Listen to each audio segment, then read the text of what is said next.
I am Rebecca Martinez, and 3 months ago, I watched my mother-in-law grab my 6-year-old son's ear and twist it until he screamed, all because he accidentally spilled juice on her precious antique rug. When I confronted her, she looked me dead in the eye and said I had no authority in her house and that my children needed real discipline.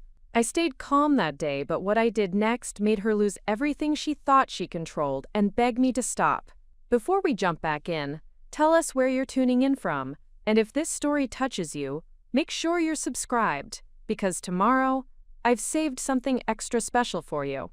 The morning that would alter the trajectory of my family's life began like countless others in the suburban neighborhood of Maplewood Heights, just outside Denver, Colorado. The autumn air carried the crisp promise of changing seasons as I prepared breakfast for my 2 children, 6-year-old Daniel and 4-year-old Sophia, in the kitchen of what I had reluctantly learned to call my mother-in-law's house. For the past 18 months, my small family had resided in the elegant colonial home that Margaret Thornton had inherited from her late husband's estate. The arrangement, which had initially appeared to be a generous gesture of support during our financial difficulties, had gradually revealed itself as a carefully constructed system of control that positioned Margaret as the ultimate authority over every aspect of our daily lives. From the temperature settings on the thermostat to the brands of groceries that could be stored in her refrigerator, Margaret maintained absolute dominion over the environment that my children and I were expected to navigate with constant deference and gratitude. Margaret Eloise Thornton represented everything that old money and established social position could produce in a person. At 68 years old, she commanded respect through a combination of inherited wealth, community connections, and the kind of refined intimidation that emerges from decades of never being questioned or challenged by those around her. Her late husband, Charles Thornton, had built a successful commercial real estate empire that provided Margaret with both financial security and social influence that extended throughout the Denver metropolitan area. The house itself reflected Margaret's personality and values with architectural precision. Built in 1987 on a meticulously maintained 2-acre lot, the 4-bedroom colonial featured formal living spaces decorated with antique furniture, original oil paintings, and Persian rugs that had been carefully selected to communicate wealth and sophistication to visitors. Every room functioned as a museum exhibit rather than a living space, with strict rules about which areas my children could access and detailed instructions about proper behavior within each designated zone. My husband, David Thornton, had grown up within this environment of controlled elegance, and learned early in life that maintaining peace with his mother required strategic submission, rather than direct confrontation. As a successful architect employed by a prestigious Denver firm, David possessed the financial resources to provide independent housing for our family. However, his psychological relationship with Margaret remained dominated by childhood patterns of seeking approval and avoiding conflict that made him reluctant to challenge her authority or establish appropriate boundaries between his mother and his wife. The circumstances that led to our residence in Margaret's house had emerged from a combination of economic pressure and family obligation that created vulnerability Margaret had exploited with sophisticated precision. 2 years earlier, David's younger brother Michael had died in a motorcycle accident, leaving Margaret devastated and alone in the large house that had previously accommodated her husband's extended family during holiday gatherings and special occasions. David felt obligated to provide emotional support for his grieving mother while also addressing practical concerns about her living alone in such a large property. Simultaneously, my career as a freelance graphic designer had experienced significant challenges due to economic changes in the marketing industry that reduced demand for independent contractors. Several major clients had terminated their relationships with my small business in favor of larger agencies that could provide comprehensive marketing services at reduced per-project costs. The resulting income reduction occurred at precisely the moment when Daniel was beginning elementary school and Sophia required expensive daycare services that consumed an increasingly large percentage of our household budget. Margaret had presented her invitation for us to move into her home as a mutually beneficial arrangement that would provide emotional companionship for her, while also offering financial relief for our family during a challenging economic period. She emphasized the advantages of the excellent school district, the large bedrooms that would give the children more space than our previous apartment, and the opportunity for closer family relationships that would benefit everyone involved. Her presentation had been persuasive and generous, carefully avoiding any mention of the control mechanisms she intended to implement once we became dependent upon her hospitality. The reality of living under Margaret's authority had revealed itself gradually through a series of increasingly restrictive rules and expectations that transformed our family dynamic from independence to subordination. Initially, her requests had appeared reasonable and respectful. She asked that we remove our shoes when entering certain areas of the house to protect the hardwood floors. She suggested specific times for the children's meals to maintain household routine. She recommended quiet activities during her afternoon rest periods to ensure she could maintain her energy for evening social commitments. Over time, however, these reasonable requests had evolved into comprehensive control over our daily activities, personal choices, and parenting decisions. Margaret determined when the children could watch television and which programs were appropriate for their viewing. She established rules about acceptable clothing for family meals and social occasions. She monitored our grocery purchases and insisted that certain foods were inappropriate for her kitchen or unsuitable for children's nutrition. She scheduled the children's bedtimes and morning routines according to her preferences, rather than their individual needs or our family traditions. Most significantly, Margaret had begun asserting authority over disciplinary decisions regarding Daniel and Sophia, positioning herself as the primary decision-maker about consequences for their behavior, while relegating me to the role of subordinate implementer of her parental judgment.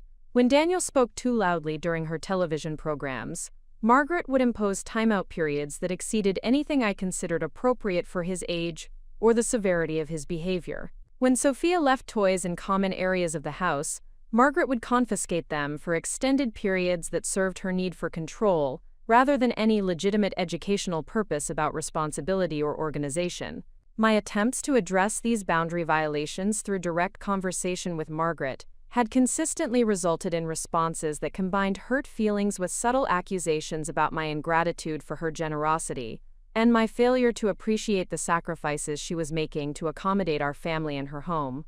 She would remind me that she could easily rent the space we occupied to tenants who would provide income rather than complications, or that she could sell the house entirely and move to a smaller property that would better suit her needs as a single person. David's responses to my concerns about his mother's behavior had followed predictable patterns that prioritized family harmony over appropriate boundaries or respect for my parental authority. He would acknowledge that Margaret could be demanding and controlling, while also emphasizing her recent grief and her genuine love for our children.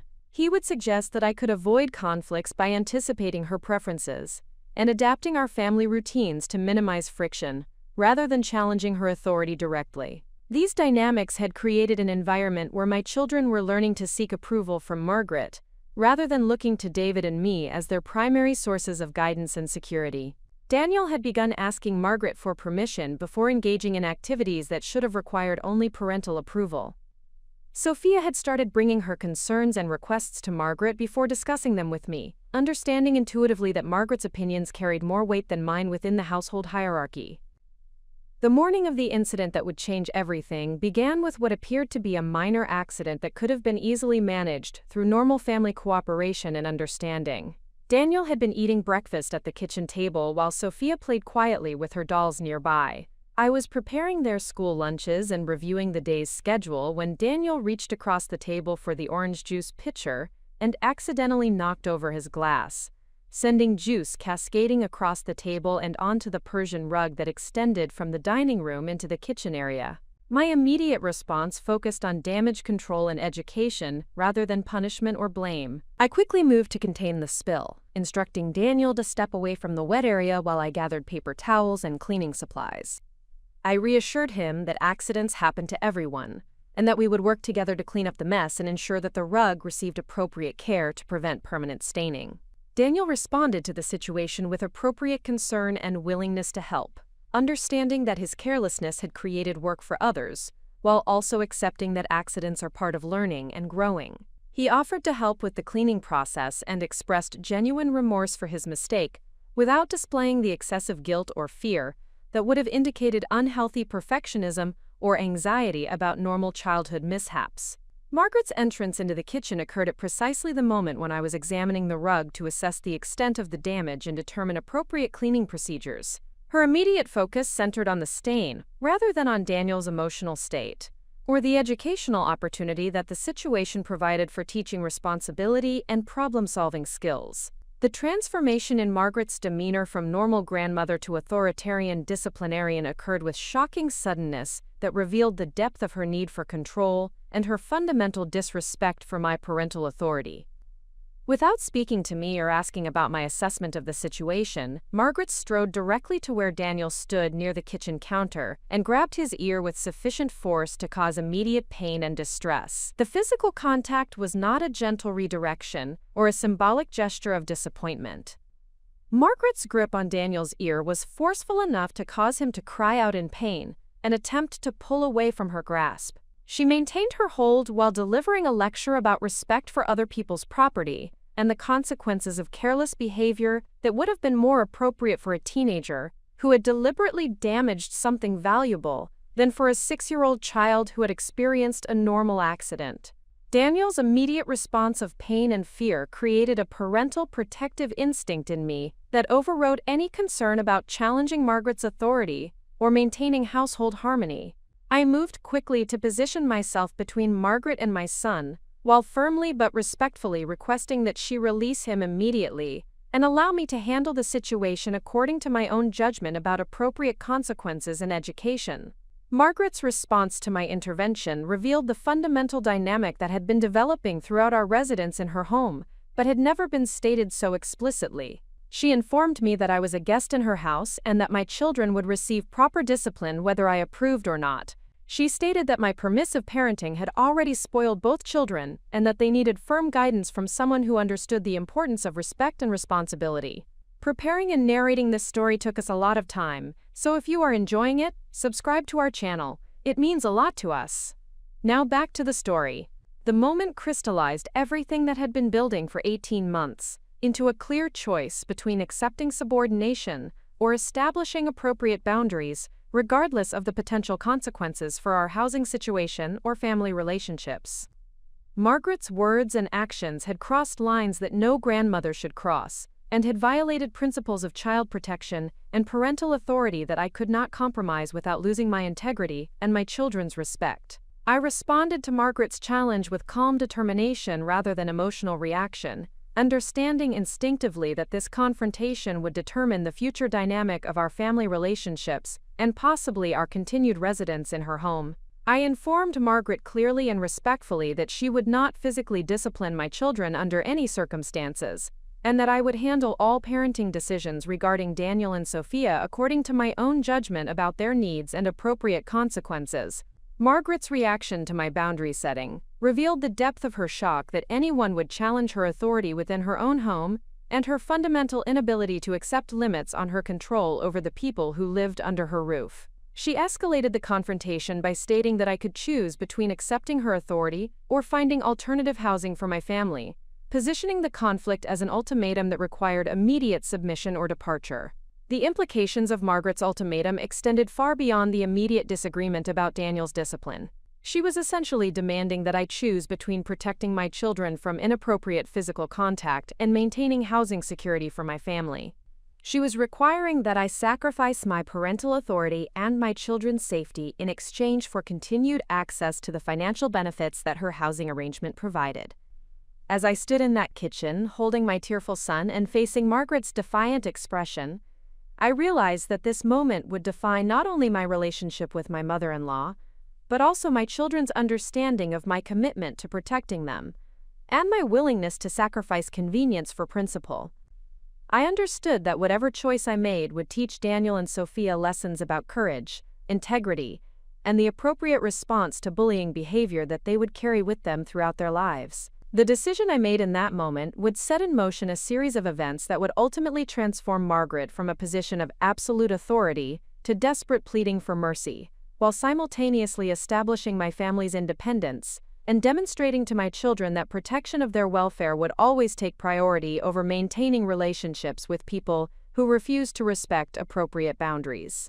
What Margaret did not realize as she issued her ultimatum was that her attempt to force my submission through housing insecurity would become the catalyst for discoveries about her own vulnerabilities that would fundamentally alter the balance of power between us, and provide me with leverage she never imagined I possessed.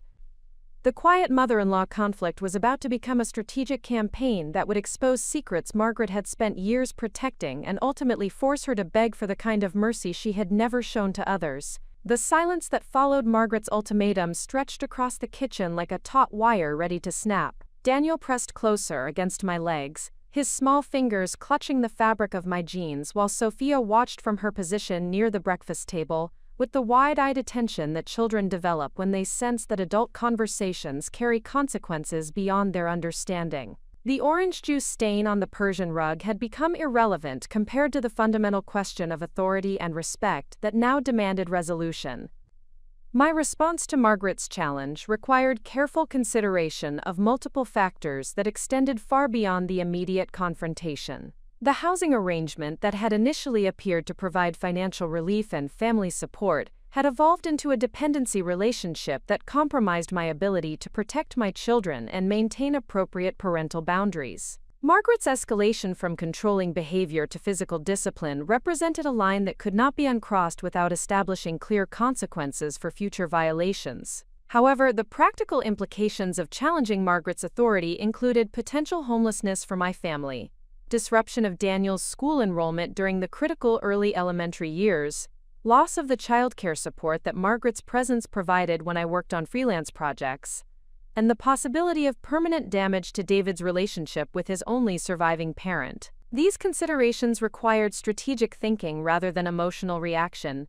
Despite the protective anger that surged through me as I held my frightened son, I knelt down to Daniel's eye level and spoke to him with the calm reassurance that children need when adults around them are engaged in serious conflicts. I explained that he had done nothing wrong and that accidents happen to everyone, including adults who sometimes spill things or break objects despite their best intentions. I told him that he would not be punished for the juice spill and that we would clean the rug together after I finished talking with his grandmother about family rules and appropriate behavior. Daniel's relief at my reassurance was immediate and visible, his tense shoulders relaxing as he understood that he was not in trouble, and that I would protect him from consequences that exceeded the severity of his innocent mistake. Sophia moved closer to us, seeking the security that children require when they witness conflicts between adults who normally provide stability and protection for their daily lives. Margaret observed this interaction with an expression that combined disapproval with something approaching disbelief, that I would contradict her assessment of appropriate discipline in front of the children. Her worldview had been shaped by generations of authoritarian parenting that emphasized obedience over emotional security and respect for authority over individual dignity. From her perspective, my reassurance of Daniel represented permissive parenting that would ultimately harm his character development and his preparation for adult responsibilities. When I stood to address Margaret directly, I chose my words with deliberate precision that would establish clear boundaries, while avoiding unnecessarily inflammatory language that could escalate the situation beyond productive resolution. I informed Margaret that physical discipline of my children was not acceptable under any circumstances, and that all decisions regarding consequences for their behavior would be made by David and me according to our judgment about their developmental needs and appropriate educational responses. Margaret's immediate reaction revealed the depth of her shock that anyone would establish limits on her authority within her own home. She had operated for decades under the assumption that ownership of property extended to control over the people who resided within that property, regardless of their family relationships or individual rights. My boundary setting represented an unprecedented challenge to fundamental beliefs about hierarchy and authority that had never been questioned throughout her adult life. Her response escalated the conflict by reiterating her ultimatum with additional emphasis on my ingratitude for her generosity and my failure to appreciate the sacrifices she had made to accommodate our family during our financial difficulties. She reminded me that numerous families would gratefully accept the housing arrangement that I was apparently taking for granted, and that she could easily find tenants who would provide rental income while respecting her authority and maintaining appropriate gratitude for her hospitality. The subtext of Margaret's statements extended beyond the immediate housing threat to include implications about my fitness as a parent and my ability to provide stability for my children without her support. She suggested that my permissive approach to discipline indicated broader failures in judgment that made me unsuitable for independent decision-making about important family matters. She positioned herself as the responsible adult who was protecting my children from the consequences of my inadequate parenting, while also providing financial support that I was incapable of securing through my own efforts. These attacks on my competence and character represented a strategic miscalculation that revealed Margaret's fundamental misunderstanding of my motivations and capabilities. She assumed that threats to my housing security and challenges to my parental authority would compel submission through fear and dependency. She failed to recognize that her escalation had transformed a manageable family disagreement into a fundamental conflict about respect and boundaries that could not be resolved through compromise or accommodation. I responded to Margaret's escalated threats with calm acknowledgement of her property rights and her authority to determine the terms of residence in her home, while also making clear that I would not compromise my children's safety or my parental authority regardless of the housing consequences. I thanked her for the support she had provided our family, while also stating that we would begin making arrangements for alternative housing that would allow us to maintain family relationships without conflicting authority structures.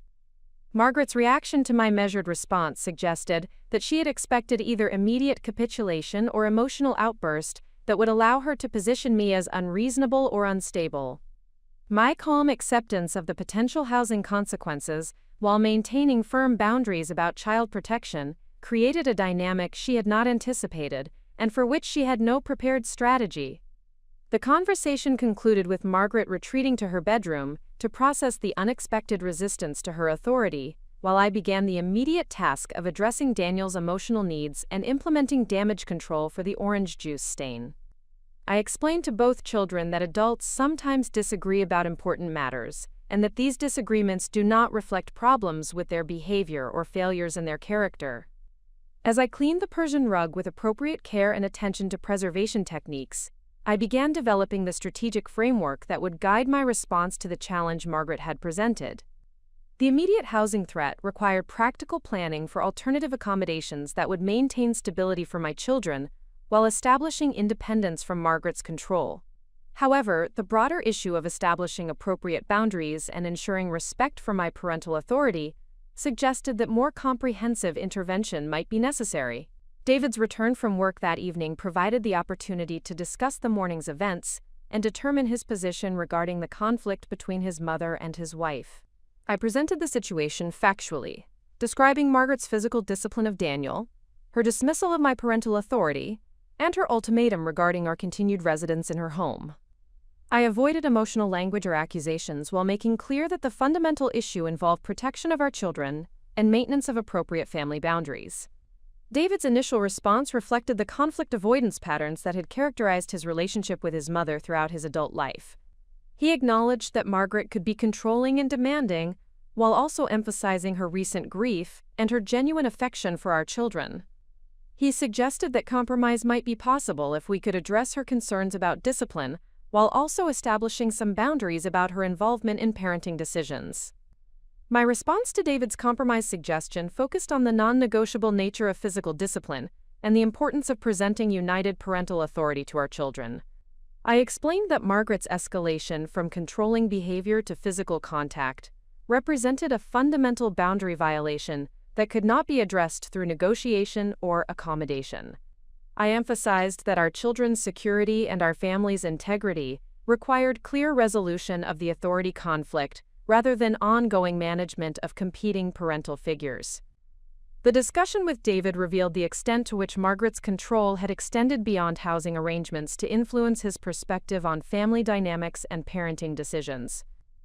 His suggestion that we could manage Margaret's demands through strategic compliance indicated that he had internalized her authority in ways that compromised his ability to establish appropriate boundaries or protect his own family's independence. This realization crystallized my understanding that the challenge involved more than a simple housing dispute or grandmother boundary issue. Margaret had systematically undermined the normal development of adult independence in her surviving son, while positioning herself as the ultimate authority over family decisions that should have been resolved by David and me as equal partners in our marriage and parenting relationship. The complexity of the situation required strategic planning that addressed both immediate housing needs and longer-term relationship dynamics that would affect our family's autonomy and our children's understanding of appropriate adult behavior. Simple confrontation or accommodation would not resolve the underlying control mechanisms that Margaret had developed over decades of unopposed authority within her family system. That evening, after the children were settled in their bedrooms and David had retreated to his home office to process the day's discussions, I began the systematic analysis that would ultimately provide the foundation for transforming our family's position from dependency to independence. I reviewed our financial situation to determine realistic timelines for securing alternative housing that would meet our children's stability needs, while also providing protection from Margaret's control. The financial assessment revealed several important factors that influenced strategic planning for independence from Margaret's housing arrangement. My freelance graphic design business had shown signs of recovery as economic conditions improved and clients began reinvesting in marketing materials and brand development projects. David's architectural position provided stable income that could support mortgage payments if we could secure financing for property purchase, rather than rental arrangements that provided no long-term equity building. However, the housing market in the Denver metropolitan area had experienced significant appreciation that placed purchase prices beyond our immediate financial capacity without substantial down payment resources. Rental options that met our family's needs for space, school district quality, and neighborhood safety required monthly payments that would consume a larger percentage of our income than had been necessary when we lived under Margaret's housing arrangement. These practical considerations required creative problem-solving that balanced financial responsibility with independence objectives, while also maintaining stability for Daniel and Sophia during their critical developmental years. The strategic planning process needed to address both immediate housing needs and longer-term financial strategies that would provide sustainable independence from any future dependency relationships. More significantly, my analysis of the situation revealed opportunities for addressing Margaret's control mechanisms through investigation of her own vulnerabilities and potential leverage points that could influence her behavior toward our family. Margaret's confidence in her authority appeared to rest upon assumptions about her invulnerable position as property owner and family matriarch that might not withstand careful examination of her actual circumstances and potential areas of exposure. The systematic approach I began developing that evening would ultimately reveal information about Margaret's financial situation, social relationships, and personal history that would fundamentally alter the balance of power between us and provide me with strategic advantages she had never imagined I possessed. The quiet mother-in-law conflict was about to become a comprehensive investigation that would expose secrets Margaret had protected for years and ultimately force her to choose between maintaining her controlling behavior and preserving her carefully constructed public image. As I prepared for what would become the most challenging and transformative period of my adult life, I understood that the confrontation Margaret had initiated would ultimately provide the catalyst for discoveries that would benefit not only my immediate family, but potentially other people who had suffered under her control mechanisms without understanding their options for resistance or escape. The strategic campaign that began with Margaret's physical discipline of my son would evolve into a comprehensive transformation of family dynamics that would establish permanent protection for my children, while also demonstrating that apparent powerlessness can become overwhelming advantage when channeled through systematic planning and persistent execution. The transformation from defensive mother to strategic investigator began during the quiet hours after midnight, when the house settled into silence and Margaret's authoritarian presence retreated behind the closed door of her master bedroom suite. While David slept soundly beside me, apparently exhausted by the emotional demands of mediating between his mother and his wife, I lay awake developing the systematic approach that would ultimately expose vulnerabilities Margaret had spent decades concealing from public scrutiny. The decision to investigate Margaret's background and circumstances emerged from a fundamental understanding that effective resistance to controlling behavior requires comprehensive knowledge of the controlling person's motivations, methods, and potential pressure points. Margaret's confidence in her authority appeared absolute, suggesting that she had never encountered serious challenges to her power or sustained investigation of her own conduct and circumstances. This apparent invulnerability represented either genuine strength or carefully maintained illusion that deserved thorough examination. My professional background in graphic design had developed skills in research, analysis, and presentation that proved invaluable for conducting systematic investigation without arousing suspicion or creating legal complications. Years of client work had taught me how to gather information from multiple sources, verify accuracy through cross-referencing, and organize findings into compelling narratives that supported specific conclusions or recommendations. These capabilities would now serve the protection of my family rather than commercial marketing objectives. The initial phase of investigation focused on public records and easily accessible information that could provide foundational understanding of Margaret's financial situation, property ownership, legal history, and community involvement. Colorado's commitment to government transparency provided extensive online access to property records, court filings, business registrations, and other documents that revealed patterns and details about Margaret's circumstances that she might prefer to keep private. The property records for Margaret's house revealed the first significant discrepancy between her presented circumstances and documented reality. While Margaret consistently portrayed herself as the financially secure widow of a successful businessman who had inherited substantial wealth and property, the mortgage documentation showed ongoing debt obligations that suggested more complex financial circumstances than her lifestyle and statements indicated. Charles Thornton had indeed built a successful commercial real estate business, but the property transfers following his death revealed that significant portions of his estate had been encumbered by business debts and investment obligations that reduced Margaret's inheritance considerably. The house that Margaret presented as her unencumbered property actually carried a substantial mortgage that required monthly payments approaching $3,000, representing a significant portion of her documented income from Social Security benefits and investment returns. This discovery raised immediate questions about Margaret's actual financial capacity to support the lifestyle she maintained and the housing arrangement she had offered our family. If Margaret was struggling to meet her own mortgage obligations, her invitation for us to live rent-free in her house might represent financial necessity rather than generous family support. The implications extended beyond simple economics to suggest that Margaret's controlling behavior might be motivated partly by fear of losing the financial contribution our presence provided to her household management. Further investigation of Charles Thornton's business affairs revealed additional complexities that Margaret had never mentioned during discussions of family history or financial circumstances.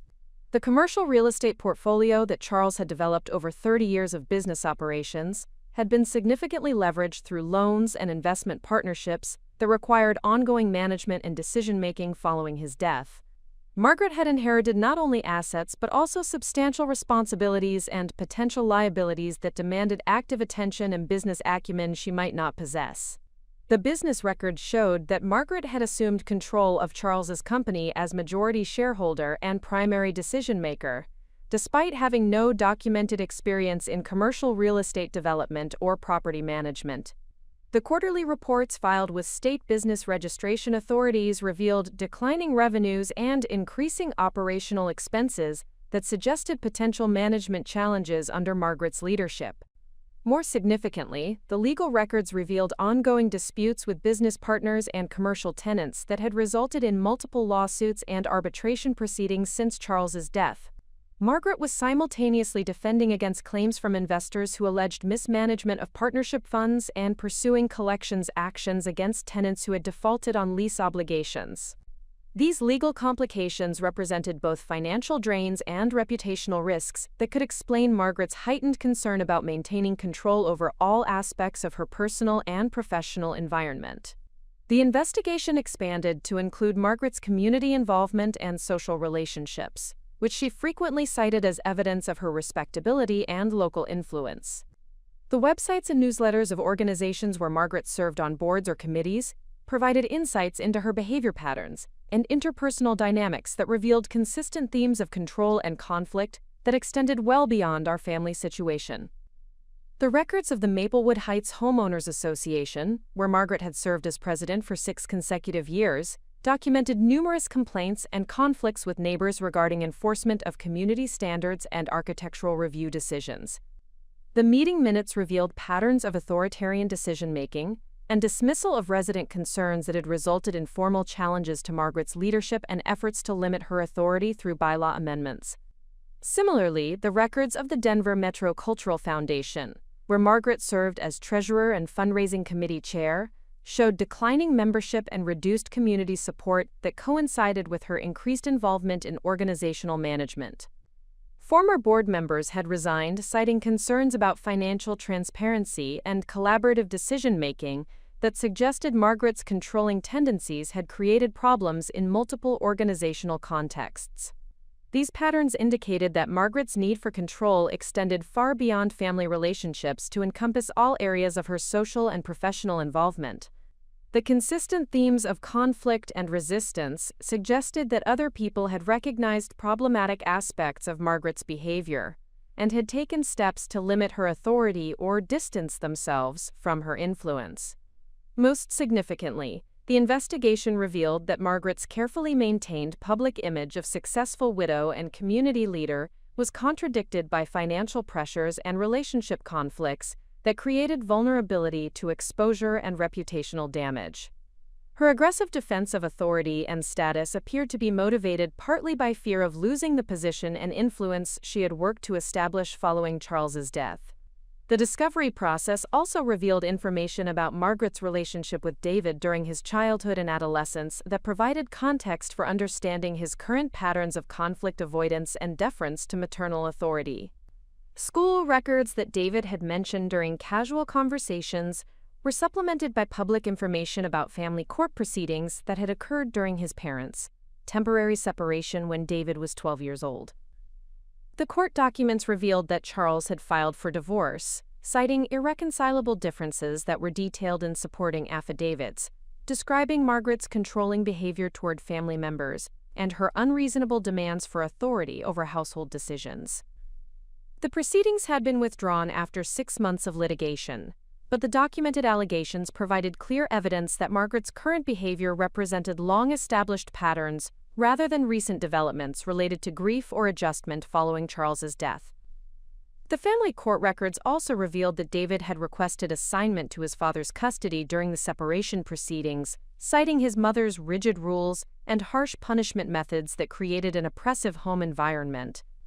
A court-appointed psychologist had recommended family counseling to address authoritarian parenting practices that inhibit healthy emotional development and family communication.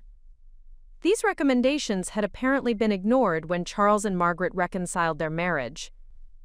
This historical information explained David's current reluctance to challenge his mother's authority and his preference for accommodation over confrontation when conflicts arose between Margaret and me.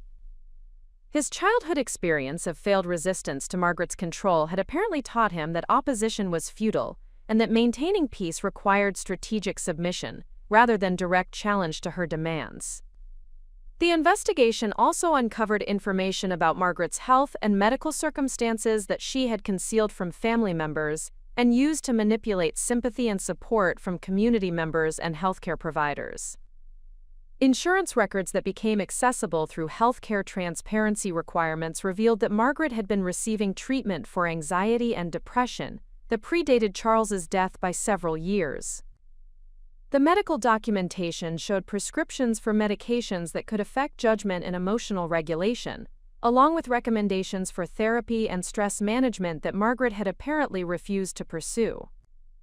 Her physician had noted concerns about social isolation and need for control that were affecting her mental health and her relationships with family members and community associates. More concerning were the records showing that Margaret had been hospitalized twice in the previous 18 months for episodes that were documented as anxiety-related, but had been presented to family and friends as minor medical issues requiring brief observation. The hospital's social worker had recommended evaluation for elder care services and family support systems that Margaret had declined to pursue. This medical information suggested that Margaret's controlling behavior might be exacerbated by untreated mental health conditions that were affecting her judgment and interpersonal relationships. The pattern of concealing health issues while maintaining public appearance of strength and independence indicated additional areas of vulnerability that could influence her response to challenges to her authority. The comprehensive investigation had revealed that Margaret's position of apparent strength and invulnerability was actually supported by carefully concealed financial pressures, legal complications, relationship conflicts, and health issues that created multiple opportunities for strategic intervention. Rather than the secure widow and respected community leader she portrayed herself to be, Margaret was actually a financially stressed, legally embattled, and emotionally struggling person whose controlling behavior served to mask fundamental insecurities and practical vulnerabilities. These discoveries transformed my understanding of the power dynamic between Margaret and our family, while also providing the foundation for developing strategic responses that could protect my children and establish appropriate boundaries without requiring direct confrontation or housing displacement. Margaret's apparent authority was built upon illusions that could be challenged through careful application of documented facts and strategic pressure applied to her actual areas of vulnerability. The investigation phase had revealed that Margaret's ultimatum regarding our housing situation might actually represent her greatest fear rather than her strongest position. If Margaret needed our financial contribution to household management more than we needed her housing arrangement, the balance of power was actually reversed from her initial presentation of the situation. The strategic planning that would follow this investigation would transform these discoveries into a comprehensive approach that would ultimately force Margaret to choose between maintaining her controlling behavior and protecting the public image and financial stability she had worked so carefully to preserve. The comprehensive intelligence gathered during the investigation phase required systematic analysis and strategic planning to transform Margaret's vulnerabilities into effective leverage for protecting my family and establishing appropriate boundaries. The discoveries had revealed that Margaret's position of apparent authority was built upon financial instability, legal complications, and personal insecurities that created multiple opportunities for strategic intervention without requiring direct confrontation or housing displacement.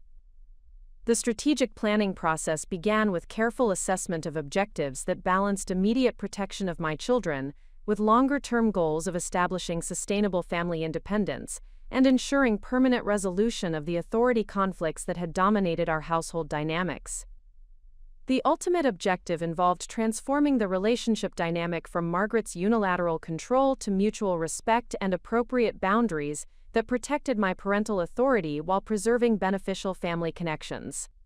The primary objectives included immediate cessation of physical discipline or threatening behavior toward Daniel and Sophia, establishment of clear boundaries regarding parental decision-making authority, creation of sustainable housing arrangements that provided independence from Margaret's control, and development of family financial stability that eliminated dependency relationships.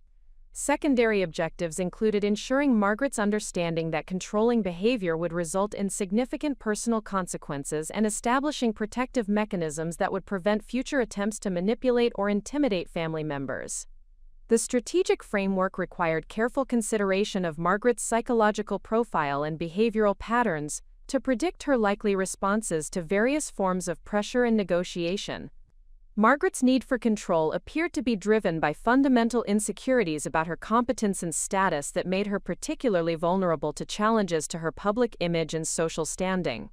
Her aggressive defense of authority suggested that she would respond to direct confrontation with escalation rather than accommodation, making indirect approaches more likely to achieve sustainable results. The financial pressures revealed through investigation created opportunities for strategic intervention that addressed Margaret's actual needs, while also establishing appropriate boundaries for family relationships. Margaret's mortgage obligations and business management challenges represented ongoing stressors that influenced her decision-making and created potential leverage points for encouraging behavioral changes that served mutual interests. The first element of strategic implementation focused on addressing Margaret's financial vulnerabilities through carefully structured assistance that established reciprocal obligations and clear boundaries regarding household authority. Rather than continuing the existing arrangement where our family received housing benefits without contributing financially, I developed a proposal for formal rental payments that would provide Margaret with needed income, while also establishing our status as tenants with legal rights rather than dependent guests subject to her arbitrary control. The rental arrangement proposal included specific terms regarding household authority, parenting decisions, and behavioral expectations that protected my family's autonomy, while also providing Margaret with financial security and continued family connection. The formal structure would eliminate ambiguity about authority relationships, while also creating legal protections against arbitrary eviction or harassment that could affect my children's stability and educational continuity. The financial terms of the proposed arrangement were calculated to address Margaret's documented mortgage obligations while remaining within our family's budgetary capacity, based on my recovering freelance income and David's stable architectural salary. The monthly payment amount would provide significant relief for Margaret's financial pressures, while also establishing our independent status and eliminating her ability to use housing insecurity as leverage for controlling behavior. More significantly, the rental proposal included provisions for lease terms that protected tenant rights while also addressing Margaret's concerns about property maintenance and household management. The structured approach would provide predictability and security for both parties, while eliminating the emotional manipulation and boundary violations that had characterized the informal family arrangement. The second element of strategic implementation addressed Margaret's legal and business complications through carefully targeted assistance that established reciprocal obligations, while also creating additional leverage for ensuring behavioral compliance.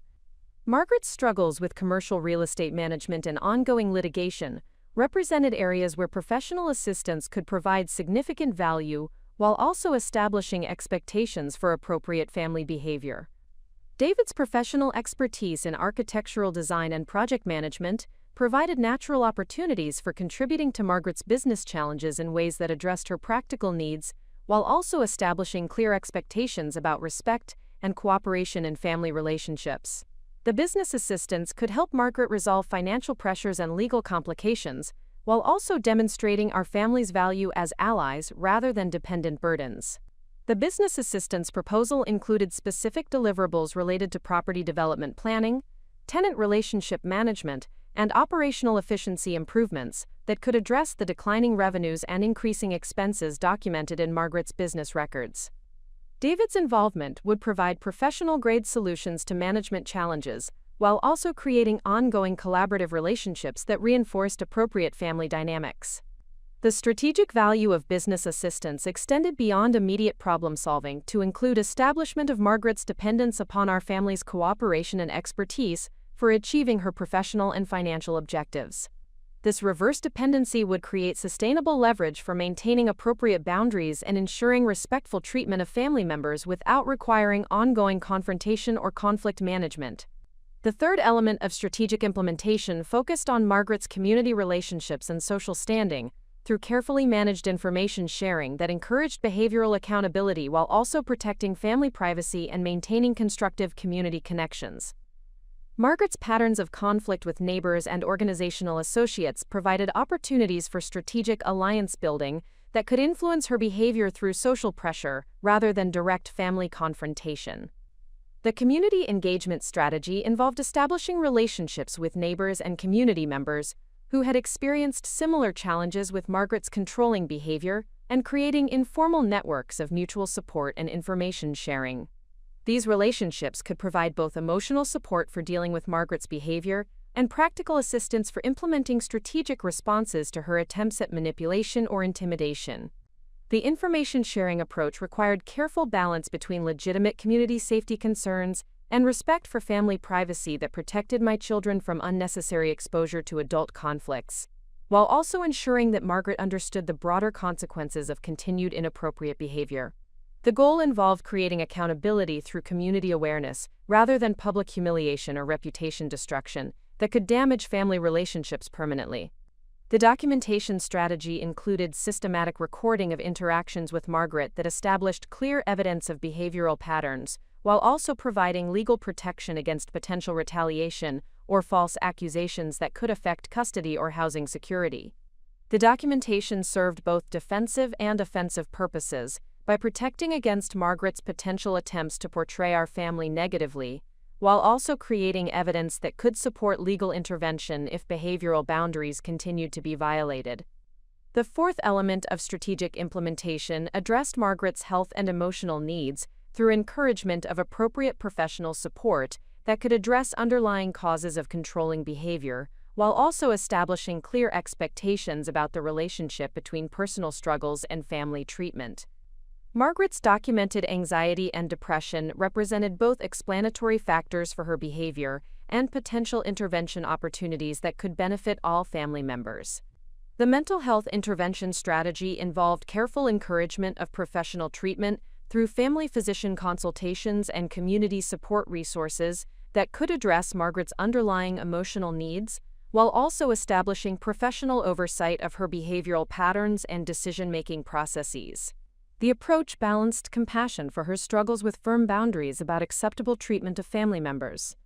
The professional support recommendations included both individual therapy for addressing anxiety and control issues, and family counseling that could establish healthy communication patterns and appropriate boundary recognition. The therapeutic interventions could provide Margaret with tools for managing stress and relationships, while also creating external accountability for behavioral changes that protected family members from inappropriate treatment. The implementation timeline required careful sequencing of strategic elements to maximize effectiveness, while minimizing risk of defensive escalation that could compromise family safety or housing stability. The approach began with positive interventions that addressed Margaret's practical needs and provided immediate benefits, followed by gradual introduction of boundaries and expectations that established clear consequences for continued inappropriate behavior. The initial phase focused on presenting the rental arrangement proposal and business assistance opportunities as solutions to Margaret's documented challenges, rather than responses to her controlling behavior. This positive framing reduced defensive reactions, while also establishing foundations for behavioral accountability and mutual respect that could be reinforced through subsequent interactions. The intermediate phase involved implementing documentation protocols and community relationship building that created accountability mechanisms without direct confrontation or threat presentation. These elements provided protective infrastructure, while also encouraging Margaret's recognition that her behavior patterns were affecting multiple relationships rather than isolated family dynamics. The advanced phase included clear presentation of behavioral expectations and consequences that were supported by established leverage points and accountability mechanisms. This phase would only be necessary if Margaret failed to respond appropriately to positive interventions and structural changes that addressed her underlying needs while establishing appropriate family boundaries. The strategic framework provided comprehensive approach to transforming family dynamics through systematic address of underlying causes rather than reactive responses to symptom behaviors. The plan addressed Margaret's actual vulnerabilities and needs, while also establishing sustainable protection for my children and permanent resolution of authority conflicts that had compromised our family's well-being and independence. The implementation would demonstrate that apparent powerlessness could be transformed into strategic advantage through careful analysis, systematic planning, and persistent execution of comprehensive solutions that served mutual interests while maintaining firm boundaries about acceptable behavior and appropriate respect. The implementation of strategic interventions commenced on a crisp Thursday morning in late October, precisely 1 week after the confrontation that had crystallized my understanding of the power dynamics governing our household relationships.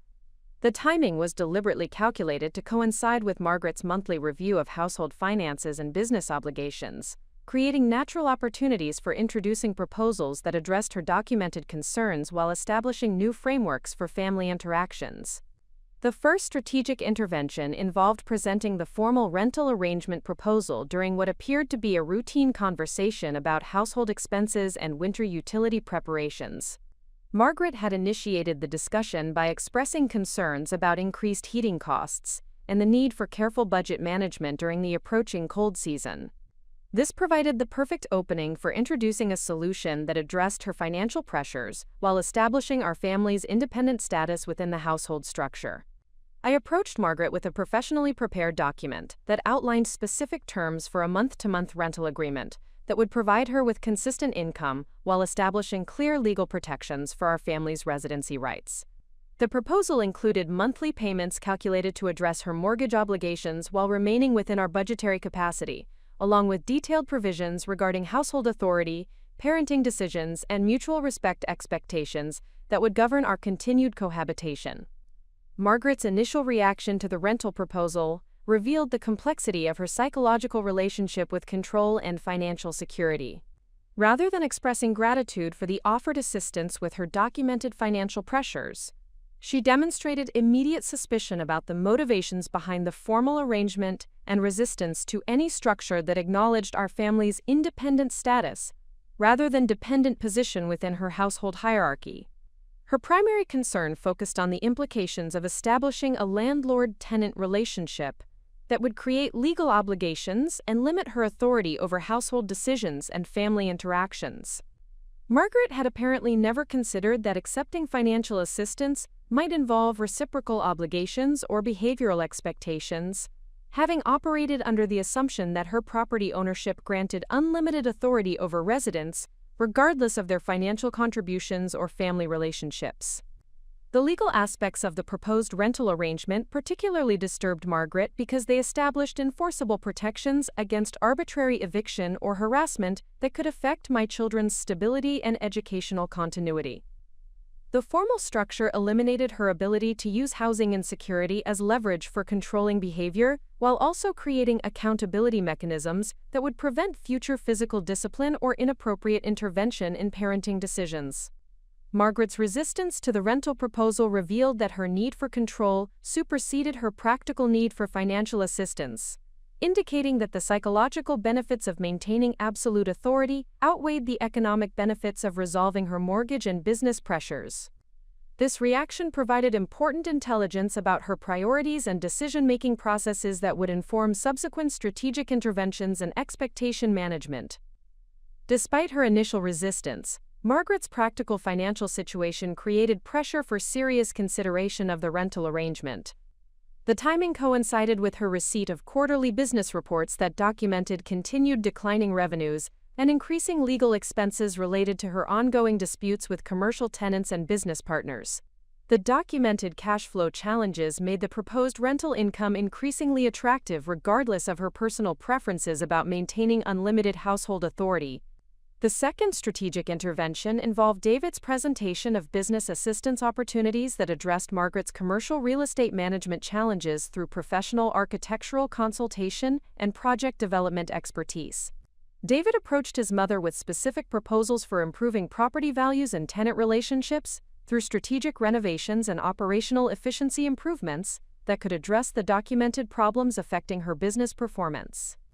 The business assistance proposal included comprehensive analysis of Margaret's property portfolio, with recommendations for capital improvements that would increase rental revenues while reducing maintenance costs and tenant turnover rates. David's professional expertise provided credible solutions to management challenges that Margaret had been unable to address independently, offering immediate value while also establishing ongoing collaborative relationships that reinforced appropriate family dynamics. Margaret's response to the business assistance revealed additional insights into her psychological profile and strategic vulnerabilities. While she expressed skepticism about accepting help with business decisions she considered within her independent authority, the documented financial pressures and ongoing legal complications created strong incentives for professional assistance that could prevent further deterioration of her commercial holdings. The most significant aspect of Margaret's reaction involved her recognition that David's architectural expertise represented valuable resources that she could not access independently without substantial financial investment. The business assistance proposal provided immediate solutions to expensive problems while also establishing her dependence upon our family's cooperation and expertise for achieving her professional and financial objectives. The collaborative framework proposed for business assistance included regular consultation meetings that would require respectful communication and mutual consideration of professional recommendations. This structure created opportunities for reinforcing appropriate interpersonal dynamics, while also providing practical value that demonstrated our family's worth as allies, rather than dependent burdens requiring her reluctant accommodation. The third strategic intervention focused on community relationship development through carefully managed outreach to neighbors and community members who had experienced similar challenges with Margaret's controlling behavior in organizational and residential contexts. The approach involved establishing informal networks of mutual support and information sharing that provided both emotional reinforcement and practical assistance for managing difficult interactions. The community engagement strategy began with discreet conversations with immediate neighbors who had documented concerns about Margaret's enforcement of homeowners association rules and her interference in community decision-making processes. These discussions revealed consistent patterns of authoritarian behavior that extended well beyond family relationships to encompass all areas of Margaret's social and professional interactions. The neighbor conversations provided valuable validation that Margaret's controlling behavior represented established patterns rather than responses specific to our family situation or her grief-related emotional struggles. Multiple residents had experienced similar challenges with Margaret's need to control community activities and her dismissive attitude toward input or feedback that contradicted her preferences or decisions. More importantly, the community outreach revealed that several neighbors had been considering formal complaints or legal challenges to Margaret's behavior in homeowners association leadership roles, creating opportunities for coordinated responses that could address community concerns while also establishing broader accountability for her interpersonal conduct.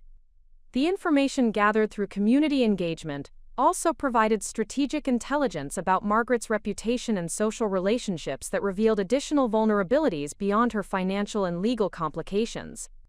Several long-term residents expressed concerns about Margaret's isolation and declining community support that suggested her controlling behavior was affecting her social standing and community influence in ways that could impact her sense of identity and security. The fourth strategic intervention involved encouraging Margaret's engagement with professional mental health resources through her family physician and community support services that could address the underlying anxiety and depression documented in her medical records. The approach balanced compassion for her emotional struggles with firm expectations about the relationship between personal challenges and appropriate treatment of family members. The mental health intervention strategy included carefully worded suggestions about the benefits of professional support for managing stress and grief, while transitioning to new life circumstances following Charles's death. The recommendations emphasized practical benefits rather than clinical diagnoses, reducing defensive reactions, while encouraging utilization of therapeutic resources that could address underlying causes of controlling behavior.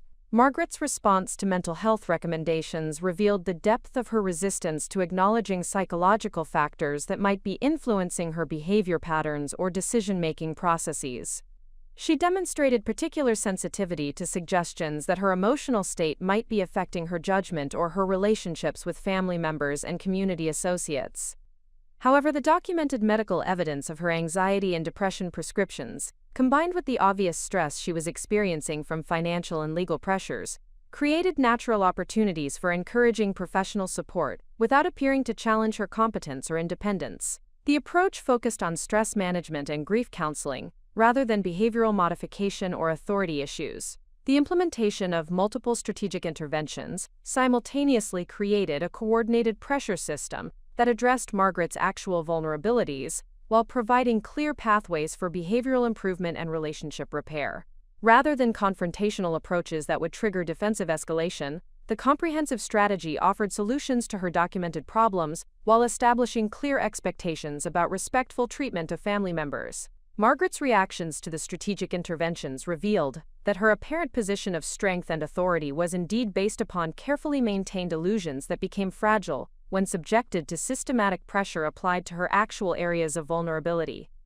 The financial assistance, business support, community accountability, and professional resources offered genuine benefits while also establishing new frameworks for family relationships that protected my children and preserved my parental authority. The most significant outcome of the initial implementation involved Margaret's growing recognition that our family represented valuable resources and relationships that she could not afford to lose through continued controlling behavior. The reversal of dependency dynamics from our reliance upon her housing to her need for our financial and professional assistance fundamentally altered the power balance that had previously governed household interactions. The strategic interventions had successfully transformed apparent powerlessness into substantial leverage, while maintaining respectful approaches that preserved opportunities for positive relationship development. Margaret now faced clear choices between maintaining controlling behavior that would cost her significant financial and social benefits, or adapting to new relationship frameworks that provided mutual support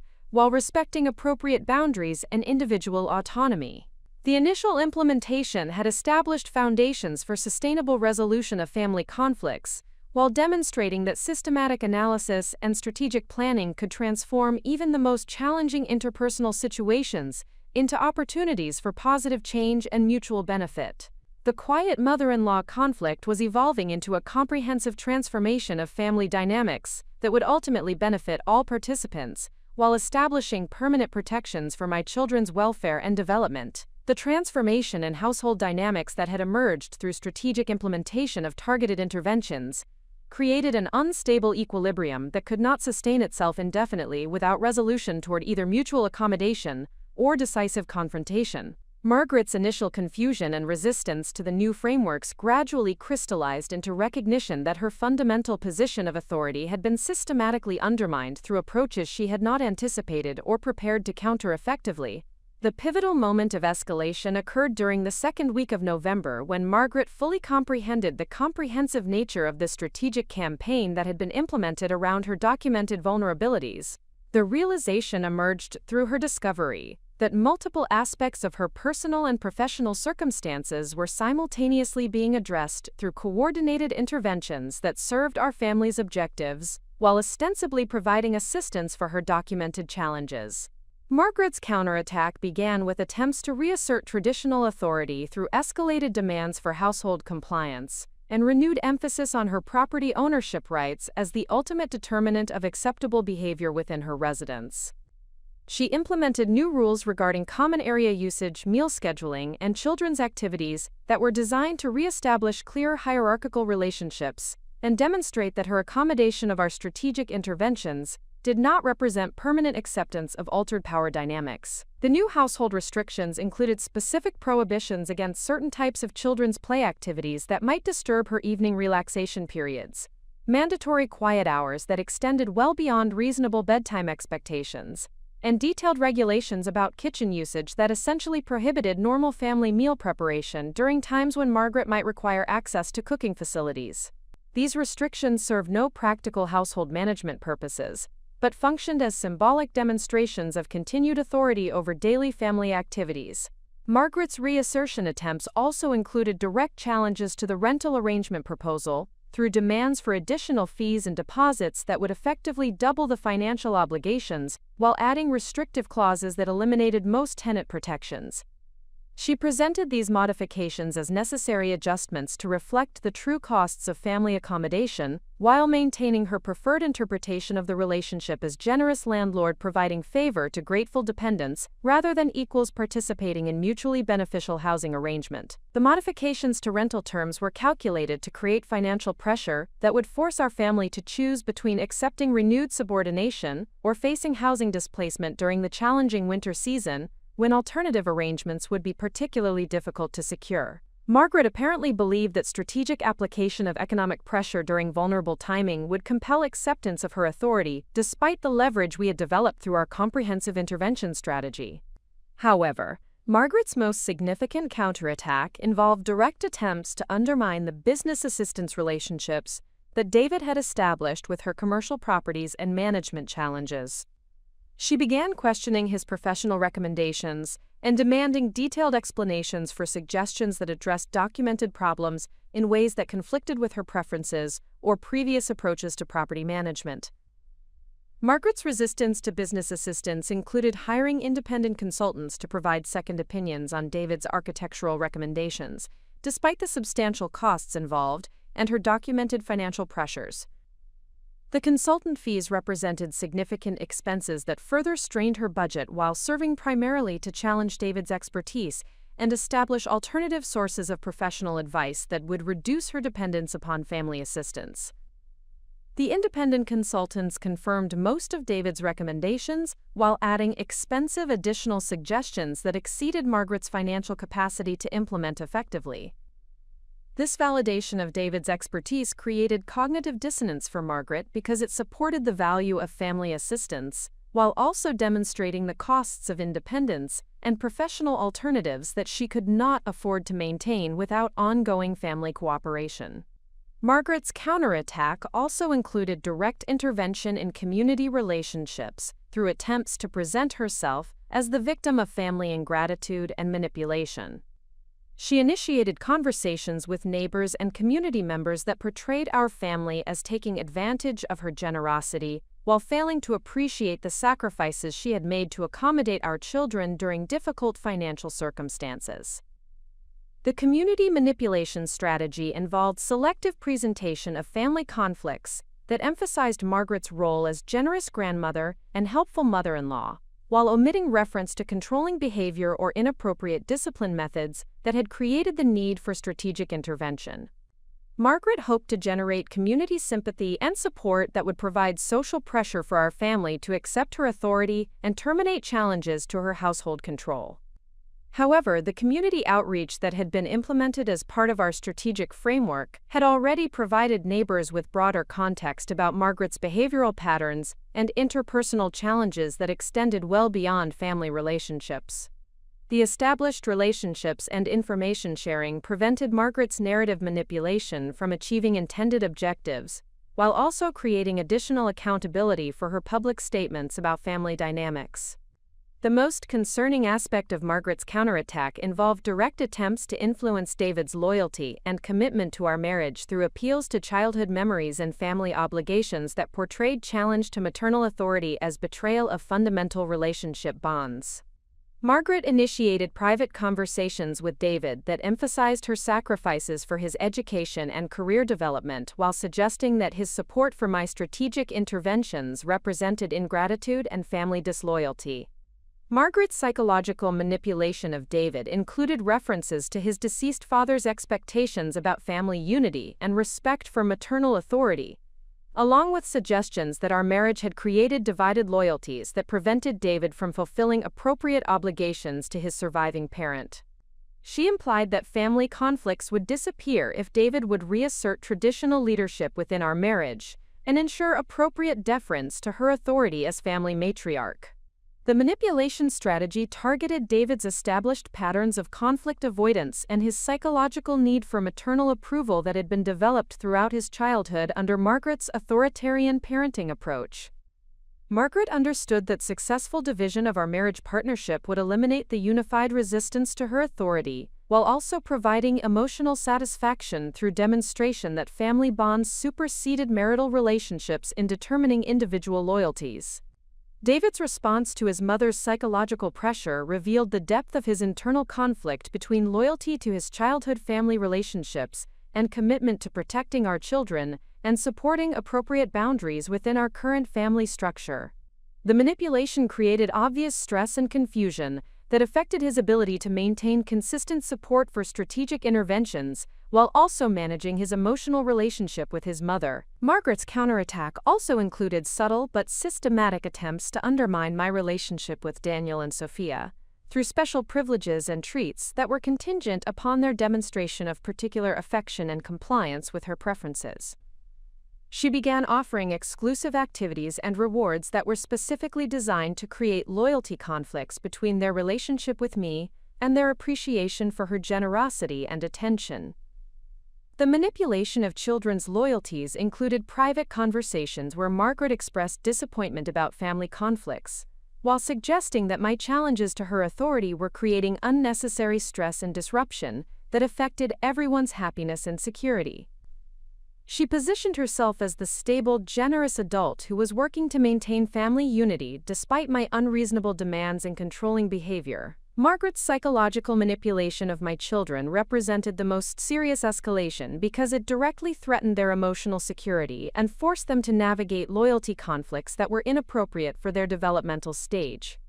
The manipulation also represented clear violation of boundaries regarding parental authority and child welfare that demanded immediate intervention to prevent lasting psychological damage. The systematic nature of Margaret's counterattack revealed that her initial confusion and apparent willingness to consider accommodation had been replaced by determined resistance to any permanent alteration of family power dynamics. She had decided that maintaining absolute authority was worth significant financial costs and relationship risks, indicating that psychological needs for control superseded practical considerations about mutual benefit and family cooperation. Margaret's escalation also demonstrated that she had underestimated both the comprehensive nature of our strategic preparation and our commitment to protecting our children's welfare regardless of personal costs or relationship consequences. Her assumption that economic pressure and emotional manipulation would compel submission revealed fundamental misunderstanding of our motivations and our capacity for sustained resistance to inappropriate authority. The counterattack created decision points that required immediate response to prevent Margaret's manipulation from achieving objectives that would compromise our children's emotional security and our family's independence. The escalation had moved beyond manageable household conflicts to systematic attempts at psychological manipulation that demanded decisive intervention to establish permanent protective boundaries.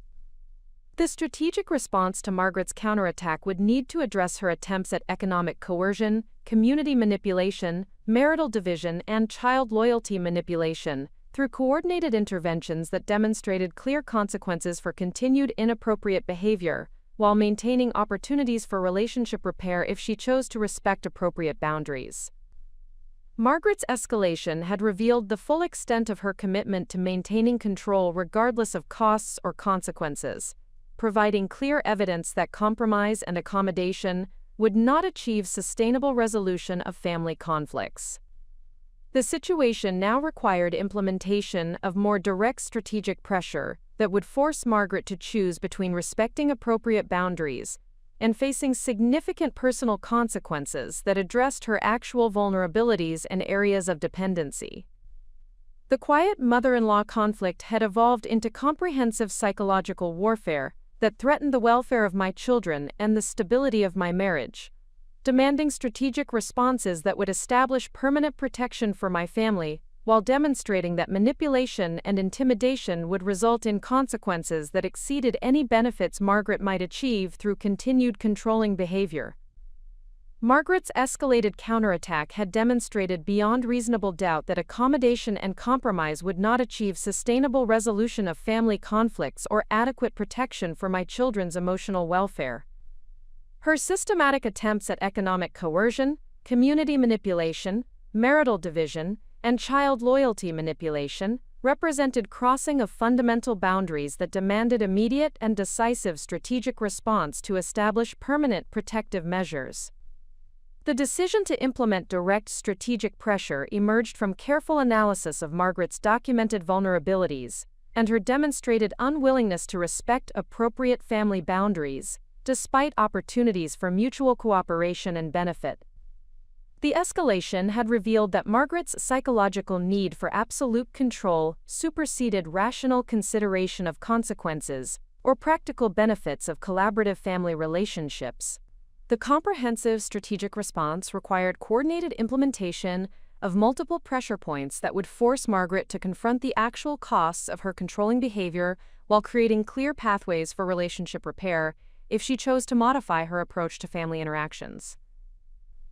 The intervention strategy balanced firm boundaries with opportunities for positive resolution while maintaining focus on protecting my children from further psychological manipulation.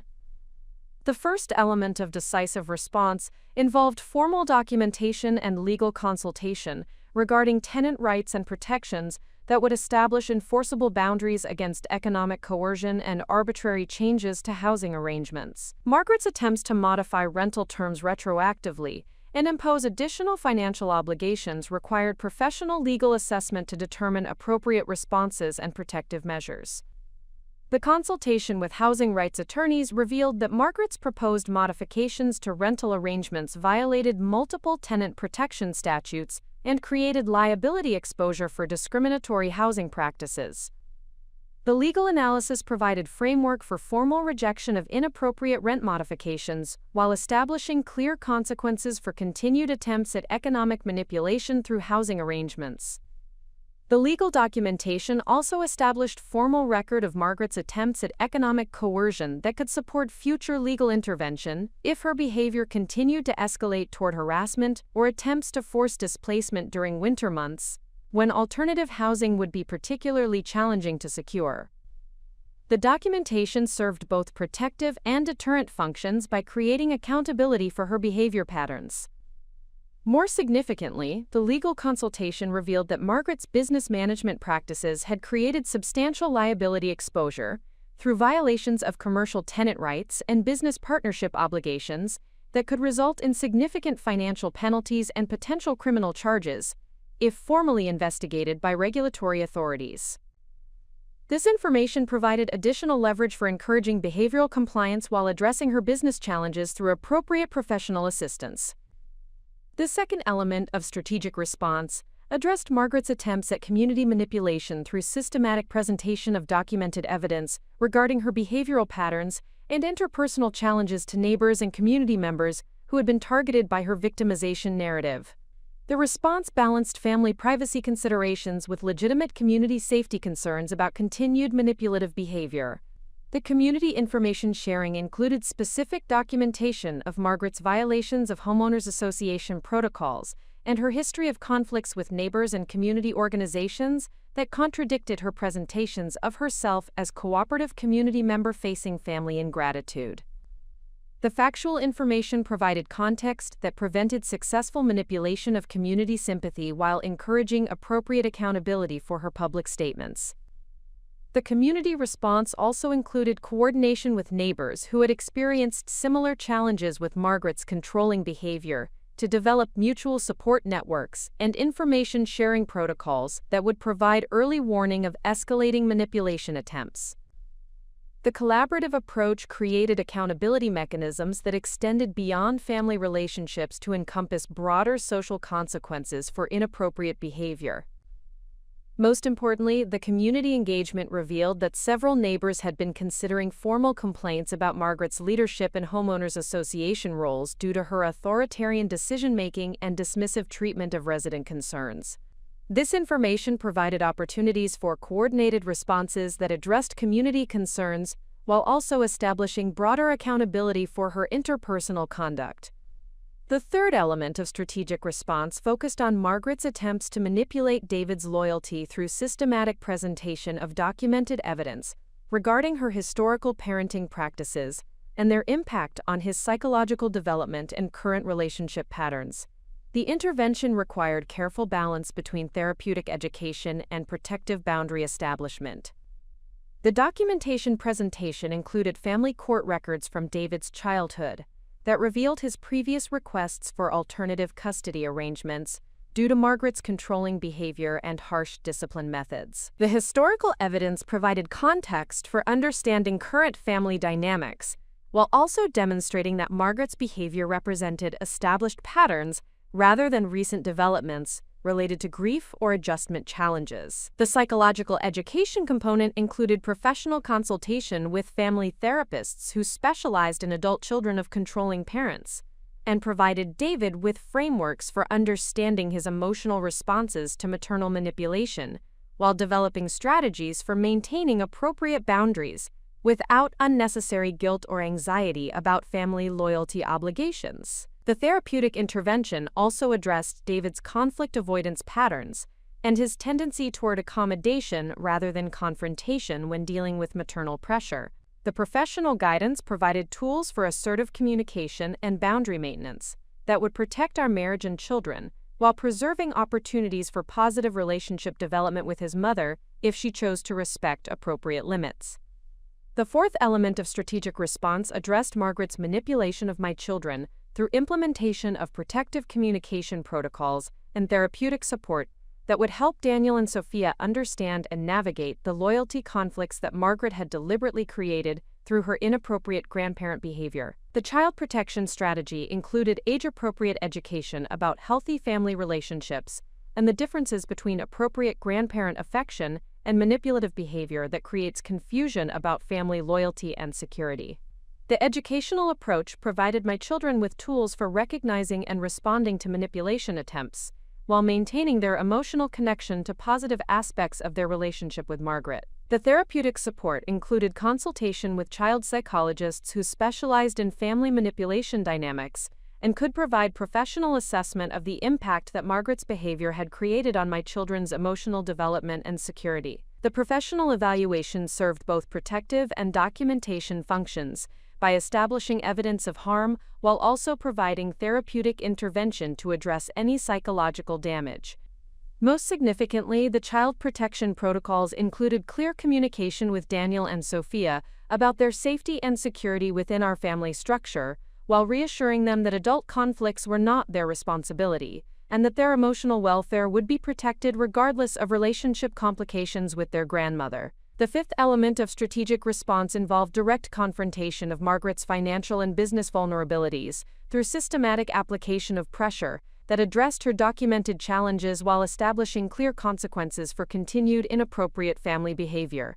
The approach balanced assistance with accountability while creating sustainable leverage for behavioral compliance. The business intervention included formal presentation of documented evidence regarding Margaret's violations of commercial tenant rights and business partnership obligations that had created substantial liability exposure and potential regulatory investigation. The presentation emphasized that continued family cooperation in addressing these challenges was contingent upon respect for appropriate family boundaries and cessation of manipulative behavior. The financial pressure component included detailed analysis of Margaret's actual income and expense obligations that revealed the extent of her dependence upon our family's contributions to household management and business operations.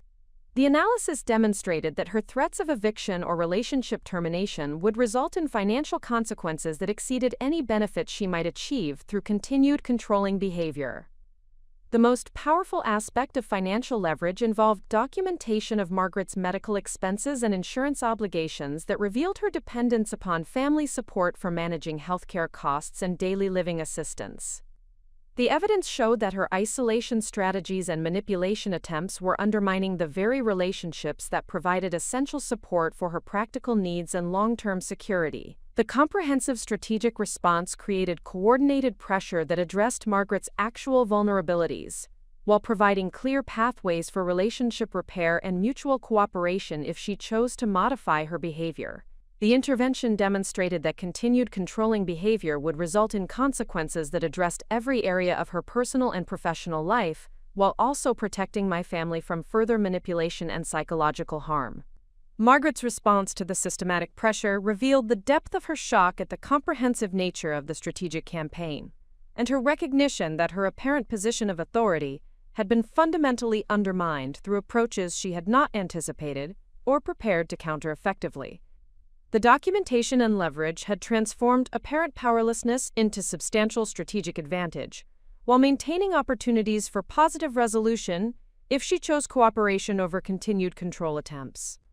The implementation of direct strategic pressure had established clear consequences for Margaret's behavior while creating sustainable protection for my children and permanent resolution of authority conflicts that had compromised our family's welfare and independence.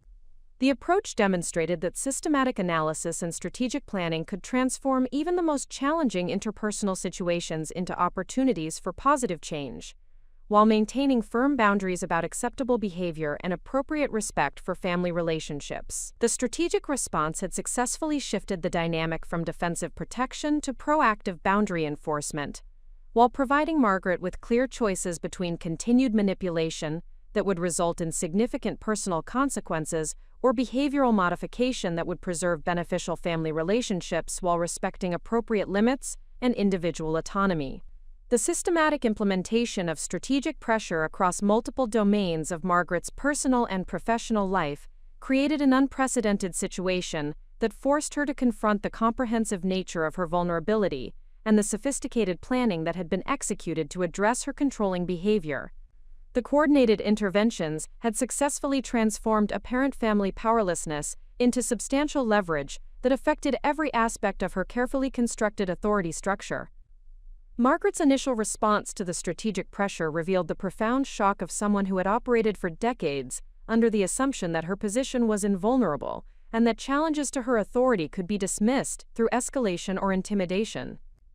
The documentation of her financial obligations, legal complications, business management failures, and community relationship conflicts had created a comprehensive picture of vulnerability that she had never imagined could be assembled or utilized against her interests. The recognition process occurred gradually over several days as Margaret processed the implications of each pressure point and began to understand that the interventions were not isolated incidents but components of a systematic campaign that addressed her actual weaknesses while providing clear evidence of her dependence upon family cooperation for maintaining her lifestyle and social standing.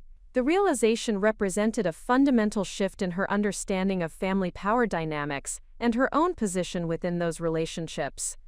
Margaret's first attempt at negotiation involved private conversations with David that emphasized her willingness to consider modifications to household rules and family interaction patterns in exchange for cessation of what she characterized as aggressive and inappropriate challenges to her authority. The negotiation approach reflected her continued belief that the conflict could be resolved through compromise that preserved essential elements of her control while making superficial adjustments to address family concerns. The proposed modifications included reduced restrictions on children's activities during specific time periods, more flexible meal scheduling arrangements, and acknowledgement of parental decision-making authority in certain limited areas that did not affect her core household management preferences. Margaret presented these concessions as generous gestures that demonstrated her commitment to family harmony while maintaining her fundamental position as household authority and primary decision-maker. However, Margaret's negotiation proposals carefully avoided addressing the central issues that had created the need for strategic intervention, including her physical discipline of Daniel, her dismissal of parental authority, her economic manipulation through housing arrangements, and her psychological manipulation of family relationships. The proposed compromises represented tactical retreats that preserved strategic authority rather than fundamental recognition of appropriate boundaries and mutual respect. David's response to his mother's initial negotiation attempts reflected the internal conflict between his desire for family peace and his growing understanding of the psychological patterns that had shaped their relationship throughout his lifetime. The therapeutic consultation and historical documentation had provided him with frameworks for recognizing manipulation tactics, while also understanding his emotional responses to maternal pressure and guilt induction. The therapeutic education had revealed that Margaret's negotiation approach represented continuation of established patterns, rather than genuine commitment to behavioral change. The offered compromises were designed to reduce immediate pressure while preserving fundamental control mechanisms that would allow future escalation if family resistance decreased or strategic leverage was diminished through accommodation. Margaret's second negotiation strategy involved direct appeals to my sense of fairness and family obligation through presentations of herself as an elderly widow who was struggling with grief and adjustment challenges that explained her recent behavioral difficulties. The approach emphasized her vulnerability and isolation, while requesting patience and understanding for temporary difficulties that would resolve naturally as she adapted to life changes following Charles's death. The victimization narrative included references to her medical challenges and emotional struggles that portrayed controlling behavior as defensive responses to insecurity and loss rather than deliberate attempts to maintain inappropriate authority over family members. Margaret suggested that therapeutic intervention and time would address underlying issues while requesting suspension of strategic pressure that was exacerbating her stress and emotional instability. The medical and emotional appeals represented sophisticated manipulation tactics that targeted natural human compassion while avoiding accountability for behavioral choices and their impact on family members. Margaret hoped to generate sympathy that would compel accommodation of her authority, while positioning continued resistance as cruel treatment of a grieving elderly person who needed support rather than confrontation. However, the documented evidence of Margaret's behavioral patterns extending back to David's childhood revealed that controlling behavior predated Charles's death by decades and represented established personality characteristics rather than temporary grief responses. The historical context prevented successful manipulation through victimization narratives, while maintaining appropriate compassion for legitimate grief and adjustment challenges. Margaret's third negotiation approach involved financial incentives that offered increased household contributions and business partnership opportunities, in exchange for restoration of traditional family hierarchy, and cessation of what she characterized as adversarial approaches to family problem-solving. The financial proposals were designed to demonstrate her value as a family ally, while creating economic dependencies that would discourage future challenges to her authority. The business partnership proposals included offers to formalize David's involvement in commercial property management, with profit-sharing arrangements that would provide significant income supplements, in exchange for recognition of her ultimate decision-making authority, and his support for appropriate family discipline and household management approaches. The financial incentives were structured to create conflict between economic benefits and family protection obligations. Margaret also offered substantial contributions to educational expenses for Daniel and Sophia, along with establishment of trust funds, that would provide long-term financial security for their future educational and professional development. The educational investments were contingent upon restoration of appropriate respect for grandparent authority and cessation of interference with traditional discipline and character development approaches. The financial negotiation strategy revealed Margaret's fundamental misunderstanding of the motivations driving our family's resistance to her authority. Her assumption that economic incentives could overcome concerns about child protection and family autonomy demonstrated continued failure to recognize that behavioral accountability represented non-negotiable requirements rather than preferences that could be modified through financial consideration. Margaret's fourth negotiation approach involved community mediation proposals that suggested involving neutral third parties, such as family counselors, religious leaders, or community-respected figures, who could facilitate discussions and provide objective perspectives on appropriate resolution of family conflicts. The mediation suggestions appeared reasonable while serving strategic functions of reducing family autonomy in decision-making and creating opportunities for manipulation through selective presentation of information. The mediation proposals emphasized Margaret's willingness to submit family disputes to external authority, while carefully selecting potential mediators whose backgrounds or perspectives might favor traditional family hierarchy and respect for elder authority. The suggested counselors and community leaders represented individuals whose professional or personal philosophies aligned with Margaret's preferences about family relationships and child discipline approaches. However, the mediation strategy also created opportunities for comprehensive presentation of documented evidence regarding Margaret's behavioral patterns and their impact on family welfare. Professional counselors would have access to therapeutic frameworks for evaluating manipulation tactics and their effects on child development and family dynamics, potentially providing validation for boundary-setting approaches rather than accommodation strategies. Margaret's fifth negotiation approach involved proposals for structured family meetings and communication protocols that would establish regular forums for addressing concerns and resolving conflicts through collaborative discussion and mutual compromise. The family meeting proposals suggested democratic decision-making processes while incorporating authority structures that preserved Margaret's ultimate veto power over family decisions. The proposed communication protocols included rules for respectful discussion, time limits for addressing specific issues, and requirement for consensus-building approaches that would prevent unilateral decision-making by any family member. Margaret presented these structures as evidence of her commitment to collaborative family relationships, while designing processes that favored her experience and comfort with formal discussion formats. The family meeting proposals also included involvement of Daniel and Sophia in age-appropriate discussions about family rules and household management, ostensibly to provide them with voice in decisions that affected their daily lives. However, the children's involvement was structured to create opportunities for Margaret to demonstrate her caring relationship with them, while also establishing their support for her authority through guided participation in decision-making processes. The negotiation strategies revealed Margaret's continued belief that strategic application of pressure represented temporary family crisis that could be resolved through accommodation and compromise, rather than fundamental recognition that her controlling behavior required permanent modification to protect family welfare and individual autonomy. Her proposals consistently avoided addressing core accountability issues while offering superficial changes that preserved essential authority mechanisms. Margaret's increasing willingness to negotiate also demonstrated her growing recognition that the strategic pressure represented serious threats to her financial security, social standing, and community relationships that could not be dismissed or overcome through intimidation and escalation. The documented vulnerabilities had created leverage that demanded respectful response rather than dismissive rejection of family concerns. The negotiation attempts provided valuable intelligence about Margaret's priorities, her understanding of family motivations, and her willingness to modify behavior when faced with consequences that affected her personal interests. The proposals also revealed areas where genuine compromise might be possible, if coupled with enforceable accountability mechanisms that would prevent future manipulation and ensure permanent protection for family autonomy and child welfare.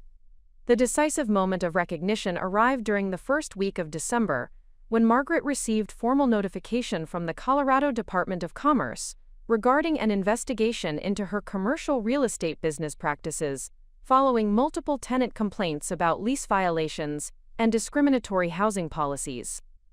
The investigation represented the convergence of her professional vulnerabilities with external regulatory oversight that could result in substantial financial penalties and potential criminal charges. The regulatory investigation had been triggered by coordinated complaints from commercial tenants who had documented Margaret's violations of rental regulations and business partnership obligations over the preceding 18 months.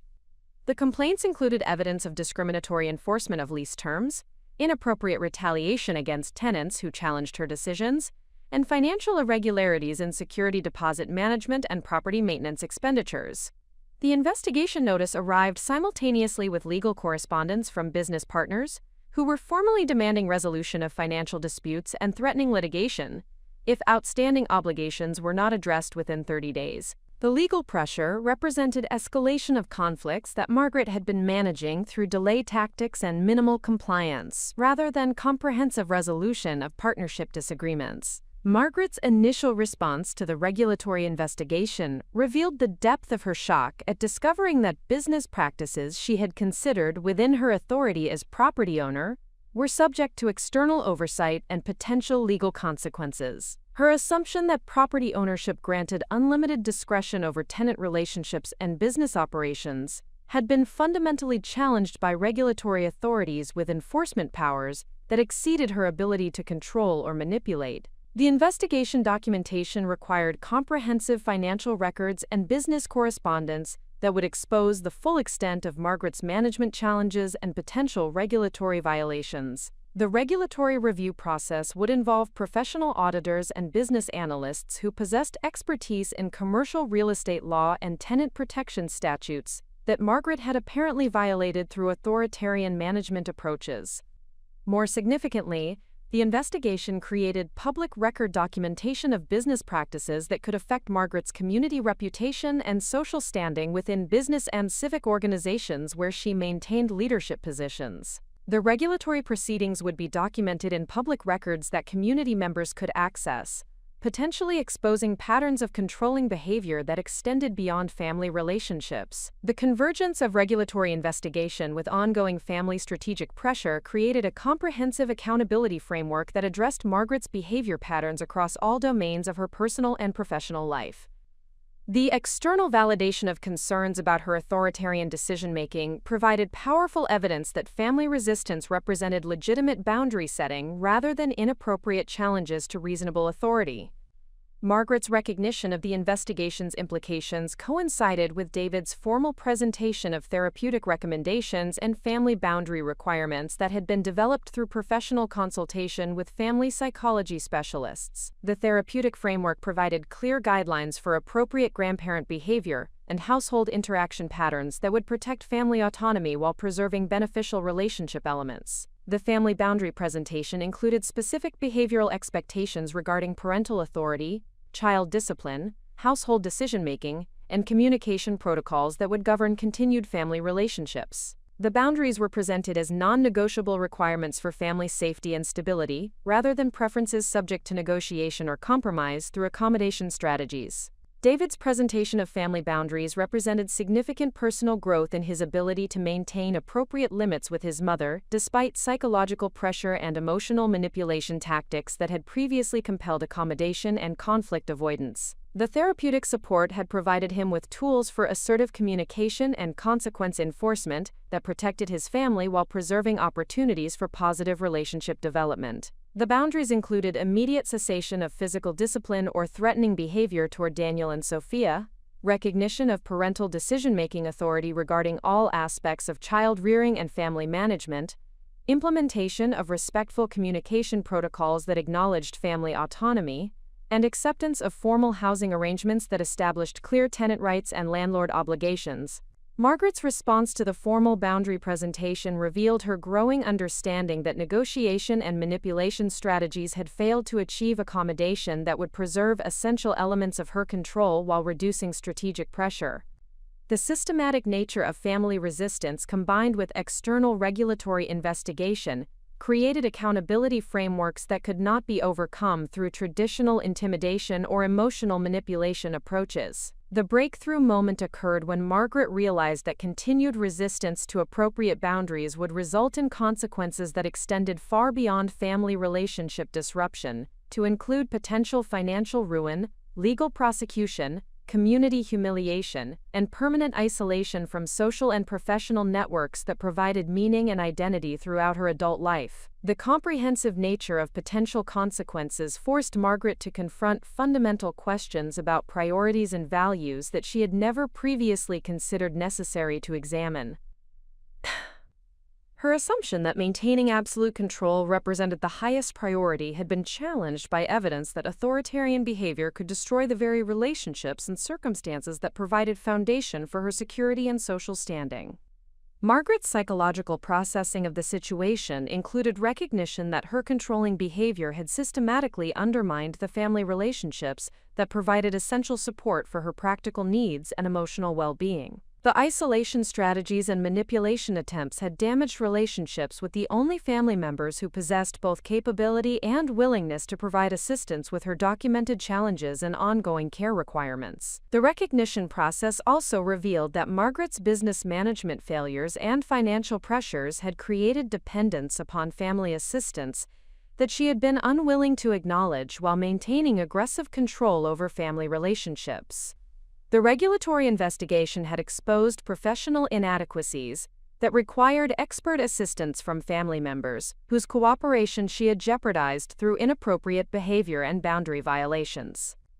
Most significantly, Margaret began to understand that her authoritarian parenting approach had created psychological patterns in David that required therapeutic intervention to address, and that her continued controlling behavior toward her grandchildren was replicating harmful dynamics that could affect their emotional development and future relationship capabilities. The breakthrough recognition included acknowledgement that her physical discipline of Daniel represented inappropriate boundary violation that could have resulted in Child Protective Services investigation if reported by community members or healthcare providers who observed evidence of harmful treatment. The potential legal consequences of child discipline violations provided additional motivation for behavioral modification beyond family relationship considerations.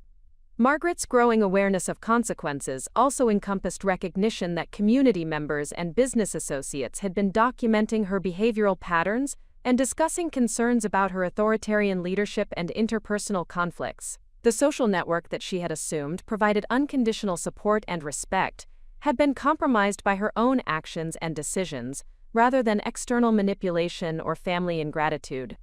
The realization that multiple aspects of her personal and professional life were simultaneously at risk created urgency for comprehensive behavioral change, rather than tactical adjustments designed to preserve essential control mechanisms while reducing immediate pressure. Margaret began to understand that superficial modifications would not address the systematic accountability frameworks that had been established to monitor her behavior and ensure family protection. The psychological impact of recognizing comprehensive vulnerability included intense anxiety about losing control over circumstances that had previously provided security and identity. Margaret faced the prospect of fundamental behavioral change that challenged core beliefs about authority, family relationships, and personal autonomy that had shaped her worldview throughout her adult life. However, the recognition process also revealed opportunities for positive relationship development and mutual support that could provide genuine security and satisfaction if she chose cooperation over continued control attempts. The family assistance programs and therapeutic support systems offered pathways for addressing her legitimate needs while respecting appropriate boundaries and individual autonomy. Margaret's breakthrough moment represented transition from defensive resistance to realistic assessment of options and consequences that would determine her future relationships and circumstances. The systematic strategic pressure had successfully created motivation for genuine behavioral change, while maintaining opportunities for positive resolution if she chose accommodation over continued manipulation and control attempts. The recognition of consequences had established foundation for potential transformation of family dynamics from conflict and control to cooperation and mutual respect that would benefit all family members, while providing sustainable protection for child welfare and family autonomy.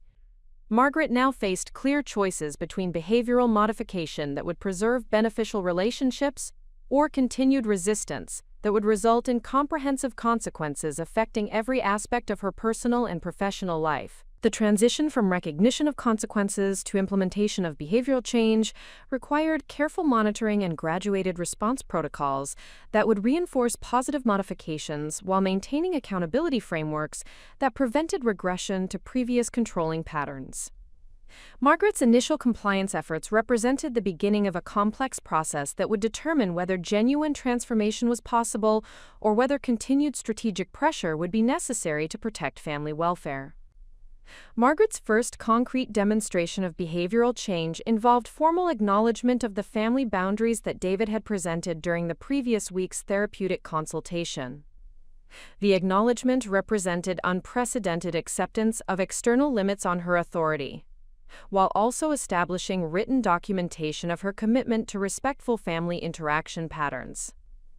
The formal nature of her acceptance created accountability mechanisms that could be referenced if future boundary violations occurred. The written acknowledgement included specific recognition of parental decision-making authority regarding all aspects of childcare and family management, acceptance of formal rental arrangements that established clear tenant rights and landlord obligations, implementation of respectful communication protocols that acknowledged family autonomy, and cessation of physical discipline or threatening behavior toward Daniel and Sophia. Margaret's signature on the boundary agreement represented legal documentation of behavioral expectations that could support enforcement actions if violations occurred. Margaret's initial compliance with household boundary requirements included immediate modification of restrictions regarding children's activities and common area usage that had been implemented during her previous escalation attempts. The removal of arbitrary rules and regulations demonstrated her recognition that continued controlling behavior would result in consequences that exceeded any benefits she might achieve through household authority maintenance. The modification of household rules also included establishment of collaborative decision-making processes for shared spaces and resources that acknowledged family input while maintaining Margaret's appropriate authority over property maintenance and basic household management. The collaborative approach represented significant departure from previous unilateral decision-making patterns while preserving legitimate property owner rights. Margaret's compliance with communication protocol requirements included cessation of private conversations with Daniel and Sophia that had been designed to create loyalty conflicts and undermine parental authority. The elimination of manipulation tactics represented crucial protection for my children's emotional security, while also demonstrating Margaret's recognition that appropriate grandparent relationships required respect for parental boundaries.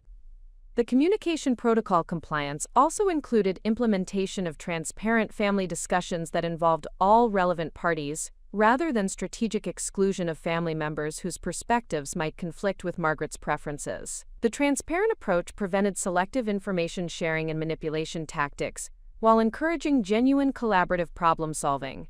Margaret's acceptance of formal rental arrangements represented substantial modification of her previous position regarding housing relationships and family obligation dynamics.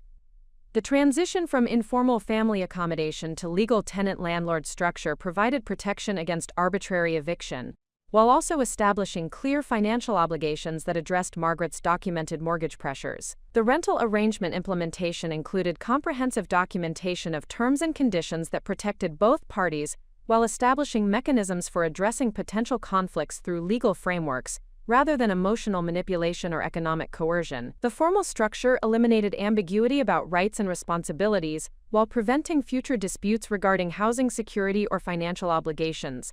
Margaret's cooperation with business assistance programs represented recognition of her need for professional support, while also establishing ongoing collaborative relationships that reinforced appropriate family dynamics. David's involvement in property management and business development provided valuable expertise while creating regular interaction opportunities that maintained positive engagement between family members. The business assistance cooperation included acceptance of professional recommendations that had previously been resisted through consultant hiring, and second opinion seeking that had created unnecessary expenses and delayed implementation of effective solutions. Margaret's willingness to accept David's expertise represented significant progress in her recognition of family members' capabilities, and value. Margaret's engagement with therapeutic support services represented the most significant behavioral change because it addressed underlying psychological factors that had contributed to controlling behavior patterns throughout her adult life. The therapeutic participation demonstrated her recognition that personal growth and professional assistance were necessary for sustainable relationship improvement and behavioral maintenance. The therapeutic engagement included individual counseling sessions that focused on anxiety management and control reduction strategies, while also addressing grief and adjustment challenges that had been documented in her medical records. The professional support provided tools for managing stress and interpersonal relationships without resorting to authoritarian control tactics. Margaret's participation in family counseling sessions created opportunities for addressing historical relationship patterns and developing improved communication skills that would support ongoing collaborative family interactions. The family therapy provided structured environments for practicing respectful discussion and conflict resolution while building positive relationship foundations. However, the monitoring of Margaret's initial compliance efforts required careful attention to potential manipulation tactics and superficial compliance that might represent strategic accommodation rather than genuine behavioral change. The psychological patterns that had created controlling behavior were deeply established and required sustained modification rather than temporary adjustment to reduce immediate pressure.